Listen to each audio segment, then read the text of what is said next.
नमस्कार दोस्तों, मैं हूं आपका दोस्त लोकेश साहू और आप देख रहे हैं लोकेश छत्तीसगढ़िया यूट्यूब चैनल। आप सभी साथियों का हमारे इस चैनल पर बहुत बहुत स्वागत है। दोस्तों, इस वीडियो के अंदर हम बात करेंगे प्रदेश के सभी विभागों के अनियमित दैनिक वेतनभोगी के साथ साथ सभी संविदा कर्मचारियों से जुड़ी महत्वपूर्ण मुद्दे के बारे में, उनके सबसे बड़ी और प्रमुख मांग नियमितीकरण के बारे में। दोस्तों, मैं आपकी जानकारी के लिए बता दूं कि दीपावली पूर्व कई राज्यों में वहां के अनियमित और संविदा कर्मचारियों को बड़ी संख्या में रिक्त पदों के आधार पर नियमित किया गया है। जैसे ओडिशा में नवीन पटनायक सरकार ने वहां के संविदा कर्मचारियों को नियमित करने का ऐलान किया।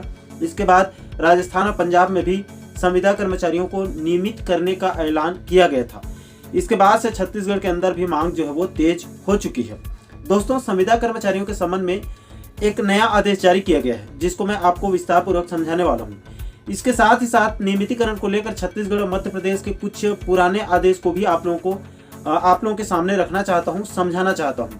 इसलिए दोस्तों, आप छत्तीसगढ़ के संविदा कर्मचारियों से जुड़े मुद्दों को, उनके नियमितीकरण के मुद्दे को आप भली भांति समझना चाहते हैं तो वीडियो को आप अंत तक जरूर देखें।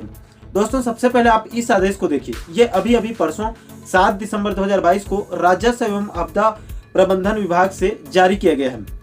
दोस्तों, इस आदेश में छत्तीसगढ़ के सभी जेडी और कलेक्टर्स के साथ साथ राजस्व मंडल के सचिव को अनियमित कर्मचारियों, दैनिक वेतनभोगी कर्मचारियों की जानकारी को मंगाई गई थी। इस पत्र में कहा गया है कि सामान्य प्रशासन विभाग का 13 सितंबर 2022 के पत्र की छाया प्रति हमें मिला है। अतः उस पत्र पर चाही गई जानकारी को संलग्न प्रपत्र में तैयार करके अब शीघ्र राजस्व एवं आपदा प्रबंधन विभाग को भेजे कहा गया है। इसके बाद आप इस पत्र को देखिए। इसी पत्र का जिक्र अभी जो मैंने आपको राजस्व आपदा प्रबंधन विभाग के पत्र से बताया है, इसी का जिक्र हुआ है। यह पत्र सामान्य प्रशासन विभाग से 13 सितंबर 2022 को जारी किया गया था। इसमें सामान्य प्रशासन विभाग शासन के सभी विभाग के अपर मुख्य सचिव, प्रमुख सचिव, विशेष सचिव और सामान्य सचिव, इन सभी को अनियमित कर्मचारियों, दैनिक वेतनभोगी कर्मचारियों की जानकारी को मंगाया गया था। आप यहाँ पर देख सकते हैं, इन 5 नियम और शर्त के तहत सामान्य प्रशासन विभाग ने जानकारी मंगाई थी और आप जो प्रपत्र अपने स्क्रीन पर देख रहे हैं, इसी प्रपत्र में जानकारी को चाही गई है। यानी कि कुल मिलाकर प्रदेश के सभी संविदा, दैनिक वेतनभोगी और जितने भी अनियमित कर्मचारी हैं, उन सभी की जानकारी को छत्तीसगढ़ शासन ने मंगाई है। इसके बाद दोस्तों, मैं आपको इसी नियमितीकरण के मुद्दे से जुड़ी कुछ पुराने आदेश को भी दिखाना चाहता हूं। दोस्तों, आप 5 मार्च 2008 के सामान्य प्रशासन विभाग मंत्रालय के इस आदेश को देखिए। इसमें शासन के सभी विभागों के प्रमुखों को निर्देश दिया गया था। इसके विषय में आप देख सकते हैं, इसमें स्पष्ट रूप से कहा गया है कि दैनिक वेतनभोगी पर अथवा तदर्थ रूप से नियुक्त तृतीय एवं चतुर्थ श्रेणी कर्मचारियों के नियमितीकरण के संबंध में इस आदेश को जारी किया गया था। इस पत्र के दूसरे पेज पर यहाँ पर कहा गया है कि दिनांक 1 जनवरी 1989 से दिनांक 31 दिसंबर 1997 तक की अवधि में नियुक्त कर्मचारियों का नियमितीकरण।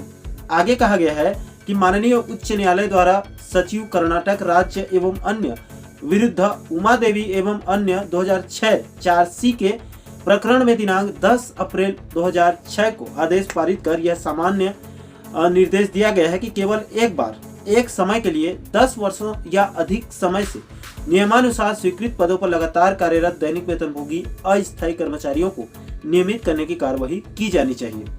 इस पत्र में आगे यहाँ पर एक और महत्वपूर्ण बात बताई गई है।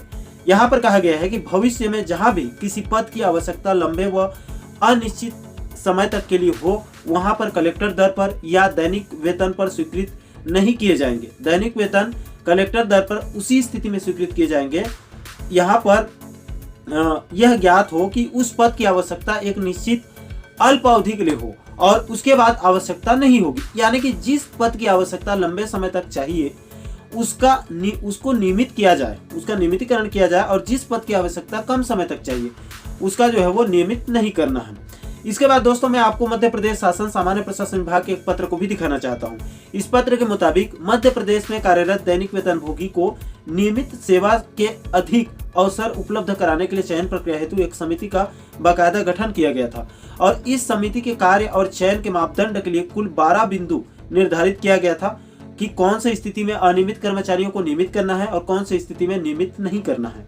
इसके बाद दोस्तों, मध्य प्रदेश शासन सामान्य प्रशासन विभाग के 7 अक्टूबर 2022 के इस आदेश को देखिए। इस पत्र में शासन के सभी विभाग प्रमुखों को निर्देश दिया गया था कि मध्य प्रदेश में कार्यरत दैनिक वेतनभोगी श्रमिकों के लिए स्थायी कर्मियों को विनियमित करने की योजना शुरू की गई थी और इस योजना के तहत एमपी के 48 दैनिक वेतनभोगी श्रमिकों और कर्मचारियों को नियमित किया गया था। दोस्तों, कुल मिलाकर मुद्दा यह है कि जिस प्रकार मध्य प्रदेश और बाकी के राज्यों में अनियमित कर्मचारियों को नियमित किया गया है या किया जा रहा है, उसी तर्ज पर छत्तीसगढ़ के भी सभी अनियमित कर्मचारियों को नियमित किया जा सकता है और इसकी कवायद अब तेज हो चुकी है। इसीलिए परसों 7 दिसंबर 2022 को राजस्व एवं आपदा प्रबंधन विभाग ने अनियमित कर्मचारियों और दैनिक वेतनभोगी कर्मचारियों की जानकारी को मांगी है। इससे पहले पिछले महीने 13 नवंबर 2022 को छत्तीसगढ़ सामान्य प्रशासन विभाग ने भी अनियमित कर्मचारियों की जानकारी को मंगाई है।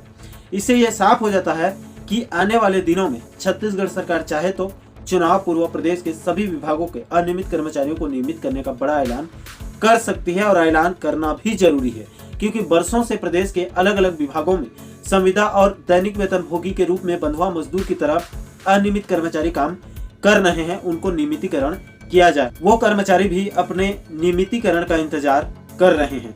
बाकी दोस्तों, इस पूरे मामले पर आप लोग की क्या राय है? आप क्या सोचते हैं? क्या भूपेश सरकार चुनाव पूर्व प्रदेश के सभी अनियमित कर्मचारियों को राजस्थान और ओडिशा के तर्ज पर नियमितीकरण का तोहफा दे पाएगी या फिर नहीं?